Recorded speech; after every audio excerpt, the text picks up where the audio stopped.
Hello friends, welcome back to my YouTube channel Sweet Moment. I am here with a new part of Wings Destroy Heart. तो friends, last part मैंने आपको बताया था wing अपनी sword और flute लेता है। फिर वो तीनों लान फैमिली मेम्बर को वो करता है और हॉल से बाहर आ जाता है। जब वो क्लाउड सिल्स के एंट्रेंस गेट पे पहुंच जाता है तो अपने रेड रिबन को खोल के वहीं पर फेंक देता है, क्योंकि अब वो और कोई पेन फील नहीं करना चाहता था। जब वो क्लाउड सिल्स के एंट्रेंस से काफ़ी दूर आ जाता है तो वो अपनी नीज़ पर बैठ जाता है और उसके माउथ में जितना भी ब्लड कलेक्ट था उसे थूक देता है। इसके बाद विंग अपने फिंगर से अपने लिप्स और चिन को क्लीन करता है और अपने फिंगर्स पे लगे हुए ब्लड को देखता है। जब कोई कल्टीवेटर बहुत ज़्यादा डिस्ट्रेस होता है, इमोशनल पेन में होता है या फिर उसकी बॉडी को बहुत ज़्यादा डैमेज हुआ होता है तो उनकी लंग्स में ब्लड कलेक्ट हो जाता है, और अगर वो कल्टीवेटर उस बैड ब्लड को अपने शरीर से ना निकाले तो वो ब्लड उसकी बॉडी को डैमेज कर सकता है या फिर उस वजह से उस कल्टीवेटर की डेथ भी हो सकती है। पर जब से विंग को उस रूम में लॉक करके रखा गया था, विंग ने अपने शरीर से उस बैड ब्लड को निकालने से मना कर दिया था, क्योंकि उन लोगों को अपना पेन दिखाने से बढ़िया है कि विंग की बॉडी पे कोई डैमेज हो जाए या उसकी डेथ हो जाए। पर वो कभी भी उन लोगों को ये पता नहीं चलने देगा कि उन लोगों की वजह से विंग की बॉडी और हार्ट पे कितना बड़ा डैमेज हुआ है। विंग कुछ दूर पे जाकर एक पेड़ से टिक कर बैठ जाता है और सोचता है कि उसके बचपन में सबसे पहले उसके पेरेंट्स की डेथ हो गई और वो लोग उसे छोड़ के चले गए। वो स्ट्रीट पे रहता था जहाँ ना तो उसके पास कोई होम था और ना ही फूड, जहाँ सारे लोग उसे एब्यूज़ करते थे और कभी कभी तो कुछ लोग उसके ऊपर अपने डॉग छोड़ देते थे। फिर लोटस पियर में जाने के बाद मैडम यू से अब्यूज़ किया करती थी और कभी कभी उसके ऊपर अपने जीदियन का भी यूज़ करती थी। इवन जियांग चैन ने भी उसको खुद से दूर फेंक दिया था। टाइम टाइम पर बार बार उसे रिजेक्ट किया गया, उसे डिस्पोजल किया गया। सबकी आंखों में उसकी सिर्फ इतनी ही वैल्यू थी। क्या उसने बार बार खुद को प्रूफ नहीं किया था कि वो इनोसेंट और वीक लोगों को प्रोटेक्ट करना चाहता है? वो उन लोगों को प्रोटेक्ट करना चाहता है जिन्हें बिना किसी रीज़न के हर्ट किया जा रहा हो। क्या उसने अपने इंटेंशन प्रूफ नहीं किए जब नाइटलेस सिटी में सभी लोगों को बचाने के लिए वो क्लिफ से कूद गया था? और मोस्ट इम्पॉर्टेंट, लंचा को खुद के साथ गिरने से रोकने के लिए उसने अपना हाथ लंचा से छुड़वा लिया था और वो अकेले उस क्लिफ से गिर गया था। अब उसे खुद को प्रूफ करने के लिए और क्या करना होगा? वो सब लोग सिर्फ उसे उसके गिफ्ट्स, उसकी पावर और डेमोनिक कल्टीवेशन में लेकर उसकी स्ट्रेंथ के लिए उसको यूज़ करते हैं और अपना काम हो जाने के बाद उसको फिर से फेंक देते हैं। नहीं, उसकी कंडीशन तो इससे भी ज़्यादा बुरी है। वो लोग उसे इविल डेमोनिक कल्टीवेटर बोलते हैं क्योंकि वो डेमोनिक कल्टीवेशन का यूज़ करता है। पर दूसरी तरफ वो लोग उसके सारे इन्वेंशंस का यूज़ करते हैं जो कि डेमोनिक कल्टीवेशन की वजह से ही पॉसिबल है। क्या वो लोग उसके बनाए हुए स्पिरिट्स को बुलाने वाले फ्लैग्स का यूज़ नहीं करते? क्या वो लोग उसके बनाए हुए कंपास का यूज़ नहीं करते? यहाँ पर ऐसा कौन सा सेक्ट है जो डेमोनिक कल्टीवेशन से बनाए हुए इन्वेंशंस का यूज़ करके प्रॉफिट नहीं कमाता हो? विंग को इस बात से बहुत ज़्यादा हर्ट होता था कि वो लोग उसे यूज़ करते हैं और उसके बाद अपना बैक विंग की तरफ टर्न कर देते हैं। पर विंग को सबसे ज़्यादा हर्ट लंचा की वजह से हो रहा था। लंचा ने उस इंसान पर बिलीव कर लिया और विंग को खुद को एक्सप्लेन करने का एक चांस भी नहीं दिया। लंचा का वो एक धोखा विंग के लिए सबसे ज़्यादा पेनफुल था और ये बात सोचते ही उसके माउथ में फिर से ब्लड कलेक्ट हो जाता है और उस ब्लड को ज़मीन पे थूक देता है। विंग लंजा के बारे में सोचते हुए कहता है, I will hate you, I will hate you, और वो इन वर्ड्स को अपने हार्ट में पूरी तरीके से ड्रिल कर रहा था ताकि वो ये बात कभी भी ना भूले। दूसरी तरफ क्लाउड सेस में लैन से चैन लान वांगजी से पूछता है, वांगजी क्या तुम ठीक हो? तुम काफ़ी टाइम से यहाँ पर खड़े हो। पर वांगजी कुछ नहीं कहता। उसकी आंखों में सिर्फ सैडनेस और हर्ट का लुक था और उसके बाद वो वहाँ से टर्न होकर चला जाता है। वांगजी सीधे अपने रूम में जाता है और बेड पर लेट जाता है। उसके हार्ट में सिर्फ हेटनेस भरी हुई थी। वांग जी को आज फर्स्ट टाइम समझ आ रहा था कि किसी को अपने डीप हार्ट से सच में हेट करना क्या फील होता है। वांग जी सोचता है कि वो पर्सन इस तरह कैसे वांग जी को फूल बना सकता है और वांग जी उस पर्सन को अपने हार्ट में कैसे प्लेस दे सकता है। वांग जी क्यों नहीं समझ पाया कि वो पर्सन वांग जी के सामने सिर्फ एक एक्ट कर रहा है, और ये सोचते ही वांग जी की आंखों से लगातार टीयर्स निकलने लगते हैं।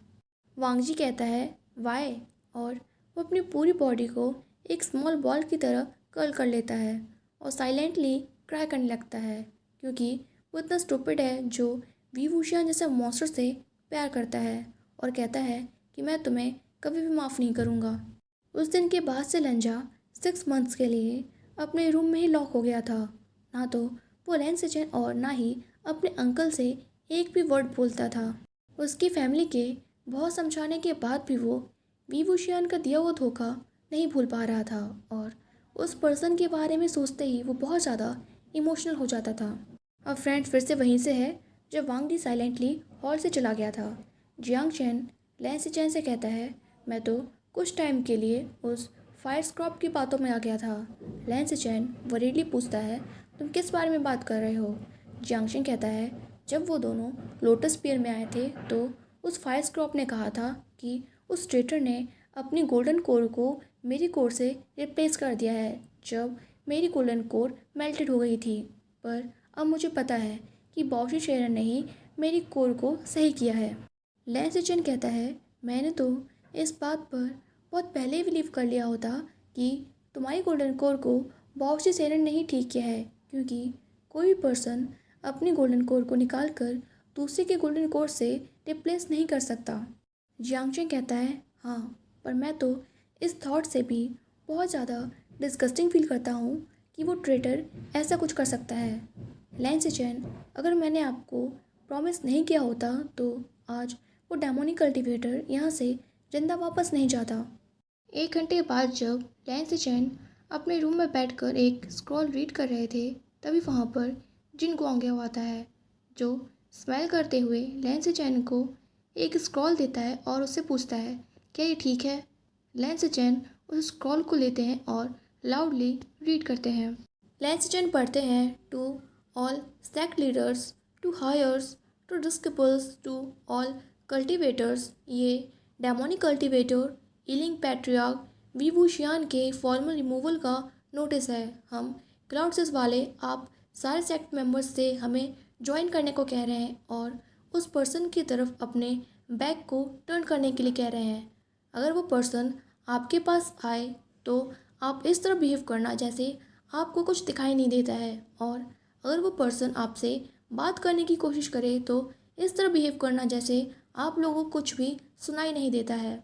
लेकिन अगर वो डेमोनिक कल्टीवेशन का यूज़ कर रहा हो तो उसे रोकने के लिए आप लोग कुछ भी कर सकते हैं।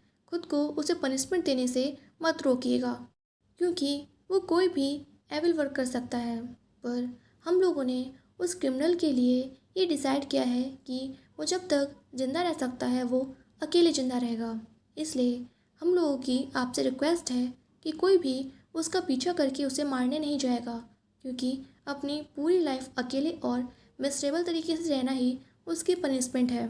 जिन गुआंग्याओ पूछता है क्या ये सही है या फिर, पर लैन सिचेन उसे बीच में ही रोकते हुए बोलते हैं नहीं, ये बिल्कुल परफेक्ट है, और वो स्क्रॉल पे अपनी सी लगा देते हैं और कहते हैं कि अगर तुम इस तरह के 50 स्क्रॉल्स और बना दो तो मैं उन सब पर भी अपनी सी लगा दूंगा और सारे क्लान में इसे भेज देंगे। वांग जी बिल्कुल भी अपने रूम से बाहर नहीं निकल रहा है, और ना ही वो मुझसे या अंकल से बात कर रहा है, और ये सब कुछ उस पर्सन की वजह से हुआ है। इसलिए वो पर्सन भी अपनी पूरी लाइफ अकेले रहना ही डिज़र्व करता है। उस पर्सन को अकेले रहना बिल्कुल भी पसंद नहीं है, इसलिए ये उसके लिए बिल्कुल परफेक्ट पनिशमेंट है। जिन गोंग्यो कहता है आई एग्री, मुझे तो अभी भी बिलीव नहीं हो रहा है कि किस तरह उसने अपने झूठ और स्माइल से सबको फूल बना दिया और किस तरह उसने सबको मैनिपुलेट कर दिया। पर उसने सबसे ज़्यादा रैन वांगजी को मैनिपुलेट किया था। इसीलिए तुम्हारे ब्रदर ने अपनी इच्छा से 33 स्लैसेस की पनिशमेंट ली, जिसके स्केयर्स अभी भी उसके बैक पर हैं। पर उस पनिशमेंट से जितना उसे पेन नहीं हुआ होगा, उतना पेन उसे अभी अपने हार्ट में हो रहा होगा। पुअर लान वांगजी। लैन सिचन कहता है, थैंक यू याओ, आई नो, मैं तुम पर ट्रस्ट कर सकता हूँ। तुम कभी भी उस पर्सन की तरह एक्ट नहीं करोगे। जुन क्यों कहता है, यस ऑफ कोर्स, मैं तुम्हें अपने वर्ड्स देता हूँ, मैं कभी भी ऐसा कुछ बिहेव नहीं करूँगा। पर मैं तुमसे पूछना चाहता था कि क्या मैं यहाँ पर कुछ टाइम रुक सकता हूँ। मैं यहाँ खुद रुक कर ये देखना चाहता हूँ कि कहीं वो पर्सन यहाँ पर फिर से वापस आने की कोई कोशिश तो नहीं कर रहा। लैंस चैन स्माइल करता है और कहता है, ऑफ कोर्स, तुम ऐसा कर सकते हो, तुम यहाँ पर रह सकते हो। इधर वी वुशियान ने अपने न्यू लाइफ के 6 वीक्स अकेले बिताए थे। वो उन प्लेसेस पे जा रहा था जहाँ उसके फीट उसे ऑटोमेटिकली ले जा रहे थे। उसके माइंड में कोई डेस्टिनेशन फिक्स नहीं थी, बस वो उन प्लेसेस से दूर जाना चाहता था जिन प्लेसेस को वो पहले जानता था। और अपने रास्ते में वो फायर स्क्रॉप्स को मार रहा था, उन प्लेसेस से होल्स को रिमूव कर रहा था, और उसके रास्ते में जो कोई भी वेस्ट आ रहा था वो उसे बिना किसी मर्जी के डिस्ट्रॉय कर दे रहा था। पहले भी ये सब कुछ मनी अर्न करने के लिए कर रहा था, जिससे अगर वो चाहे तो इनमें रह सके। उसके फर्स्ट 6 वीक्स में उसके लाइफ के कई दिन ऐसे थे जहाँ दिन और रात उसने अपने हाथ को सिर्फ टीयर्स पोंछने के लिए उठाया था, जो कि लगातार बह जा रहे थे। कई रातें ऐसी थी जो उसने जाग के बिताई थी, और कई रातें ऐसी थी जब वो नींद से नाइट मेयर्स की वजह से चिल्ला के उठ गया था। कई मॉर्निंग ऐसी थी जब वो सिर्फ अपने बेड से कूद के उस प्लेस से दूर चला जाता था ताकि उसके हार्ट में जो पेन है वो कम हो सके। कई दिन ऐसे थे जब मॉर्निंग में वो अपने एक फिंगर्स भी मूव करने में अनेबल था और एक प्लेस पर लेटा रहता था ताकि उसके हार्ट में जो एम्प्टीनेस है वो ख़त्म हो जाए। कई दिन ऐसे थे जब वो अपने एक कदम के आगे दूसरा कदम रख के बिना किसी डेस्टिनेशन के बस बढ़ता जाता था, क्योंकि वो सोचता था कि जब तक वो मूव कर रहा है और उसका माइंड कुछ भी फील नहीं कर रहा है, तब तक उसे अपने नाइटमेयर्स के इमेजेस नहीं दिखेंगे। कई बार ऐसा हुआ था जब कुछ लोगों के ग्रुप ने विंग को देखकर अपना बैक उसकी तरफ टर्न कर लिया था और अपना रूट चेंज कर लिया था। ये देखकर विंग के माइंड में बस एक ही बात रिंग करती थी कि अगर तुम लोगों को देखो तो ऐसा प्रिटेंड करना जैसे वो तुम्हारे लिए एग्जिस्ट ना करते हो, और हम भी उसी तरह प्रिटेंड करेंगे जैसे तुम हमारे लिए एग्जिस्ट ना करते हो। तुम इनविजिबल हो। तो अब विंग ने डिसाइड कर लिया था कि वो जितना से जितना ज़्यादा हो सके खुद को इनविजिबल कर लेगा। एक दिन ऐसे ही रात में जब विंग रास्ते में जा रहा था तो उसे कुछ लोगों का ग्रुप दिखता है जिन्होंने वहाँ पर नाइट कैंप लगा रखा था। उसमें से 3 लोगों ने पर्पल रोब पहने हुए थे और 4 लोगों ने वाइट रोब पहने हुए थे। उन्हें देखते ही विंग अपने रास्ते में टर्न हो जाता है और वो बार बार बस एक ही बात रिपीट करता है कि ना तो आज से मेरे लिए कोई पीपल एग्जिट करते हैं और ना ही मैं किसी भी पीपल के लिए एग्जिट करता हूँ। हर रात सोने से पहले विंग मेडिटेट करता था और वो अपने हार्ट में बार बार बस एक ही बात रिपीट करता था, आई हेट हंगवांजुन, आई हेट हंगवांजुन। पर वो बात कभी भी उसके हार्ट में डीपली फिट नहीं हुई थी। और हर मॉर्निंग जब उसने अपने लास्ट नाइट में कोई नाइट में सफ़र ना किया हो तब भी वो यही मेडिटेट करता था। अपनी लाइफ के 2 मंथ में उसने कई टाइम टाउन और विलेजेस में बताया था, लेकिन वहाँ पर बहुत सारे पीपल्स थे। वो पीपल्स बहुत ज़्यादा बातें करते थे और चाहते थे कि विंग भी उनसे बात करे। वो लोग बहुत ज़्यादा लाफ करते थे और चाहते थे कि विंग भी उनके साथ लाफ करे। वो लोग बहुत ज़्यादा ड्रिंक पीते थे और चाहते थे कि विंग भी उनके साथ ड्रिंक करे। वो लोग फूड खाते थे और चाहते थे कि विंग भी उनके साथ फूड खाए। वो लोग हमेशा विंग को देखते थे और चाहते थे कि विंग भी उनकी तरफ देखे। ये लोग बहुत कुछ चाहते थे, सिर्फ लोग ही लोग, बहुत सारे लोग। पर विंग सिर्फ इतना चाहता था कि वो उन प्लेसेस पे जाए, फायर स्क्रॉप को मारे, उनकी प्रॉब्लम सॉल्व करे और उसके बाद वापस से अपने साइलेंट वर्ल्ड में चला जाए। ऐसा प्लेस जहाँ कोई भी ना रहता हो, ऐसा प्लेस जहाँ शांति हो, ऐसा प्लेस जहाँ पर एम्प्टीनेस हो। और अब विंग विलेजेस या टाउन में सिर्फ तभी जाता था जब उसे फूड या कोई चीज़ खरीदने की ज़रूरत पड़ती थी। पर अब विंग का उन टाउन्स और विलेज में जाना भी पहले से बहुत कम होता जा रहा था और वो उन एम्प्टी प्लेसेस पे पहले से बहुत ज़्यादा रहने लगा था। इस तरह उसके लिए सब कुछ ईजी हो गया था। अब उसे अपने आसपास बस एक ही साउंड सुनाई देता था, जब भी वो नाइटमेयर से उठता था या जब भी मेडिटेट करने के बाद वो अपने माउथ से ब्लड थूकता था। एक दिन जब विंग मेडिटेट कर रहा था, तब वो सोचता है कि आखिर ये वर्क क्यों नहीं कर रहा है। मुझे ऐसा क्यों फील नहीं हो रहा है कि मेरा हार्ट उस पर्सन से नफ़रत करता है। मैं आखिर उस पर्सन से नफ़रत क्यों नहीं कर पा रहा हूँ। वो पर्सन मुझसे बाकी सब लोगों की तरह नफ़रत करता है। उस पर्सन ने भी मुझे बाकी सब लोगों की तरह अपने लाइफ से निकाल दिया। उस पर्सन ने भी बाकी सब लोगों की तरह मेरी तरफ अपना बैक टर्न कर दिया। तो आखिर मैं उस पर्सन से नफ़रत क्यों नहीं कर पा रहा हूँ जैसे मैं बाकी सब लोगों से करता हूँ। ये सोचने के बाद विंग अपनी आंखें खोलता है और उसके माउथ में जो भी ब्लड कलेक्ट हो गया था उसे थूक देता है।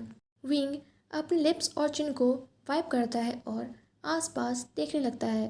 वो जब भी हांगवांजुन को लेकर नफ़रत को अपने हार्ट में फिट करना चाहता था या जब भी ये मेडिटेट करता था कि वो हांगवांजुन से नफ़रत करता है, तो इसी तरह हमेशा उसके माउथ में ब्लड कलेक्ट हो जाता था। और ऐसा तब से हो रहा है जब उसने अपने इस अलोन लाइफ में फर्स्ट टाइम से ये मेडिटेट करना स्टार्ट किया था। फ्रस्ट्रेशन की वजह से विंग बहुत ज़्यादा लाउडली शाउट करता है। उसके आसपास के जितने भी एनिमल्स थे वो डर के बहुत दूर चले जाते हैं। विंग जब से क्लाउड से बाहर आया था उसने सोना बहुत कम कर दिया था।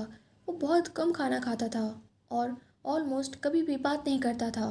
लेकिन उसने तब से बिल्कुल भी लीकर नहीं पिया था क्योंकि वो नहीं चाहता था कि वो ड्रिंक करके अपने हार्ट में जो पेन है उसे नम कर दे और भूल जाए कि आखिर उसके साथ क्या क्या हुआ है। एक दिन विंग फॉरेस्ट में अकेले बैठा हुआ था, तभी वो कुछ डिस्टेंस पे देखता है कि एक आदमी बहुत ही ज़्यादा वीक फायर स्क्रॉप से फाइट कर रहा था। और विंग को रियलाइज़ होता है कि अब उसे मनी की बिल्कुल भी कोई ज़रूरत नहीं है और अगर वो कुछ भी पाना चाहे तो हंट करके पा सकता है। अब उसे कोई ज़रूरत नहीं है कि कोई भी पीपल सरवाइव करे। क्या वो उन पीपल्स को उनके फेथ पे नहीं छोड़ सकता। ऐसे भी सब उसके बारे में यही सोचते हैं। क्यों ना वो इन लोगों को मरने के लिए यहाँ से छोड़कर टर्न होकर चला जाए। ऐसे भी वो किसी के भी ऑर्डर के अंदर नहीं है और तो और ना तो लोग उसे चाहते हैं और ना ही वो लोगों को चाहता है। तो क्यों ना इन लोगों को उनके फेथ पर ही छोड़ दिया जाए।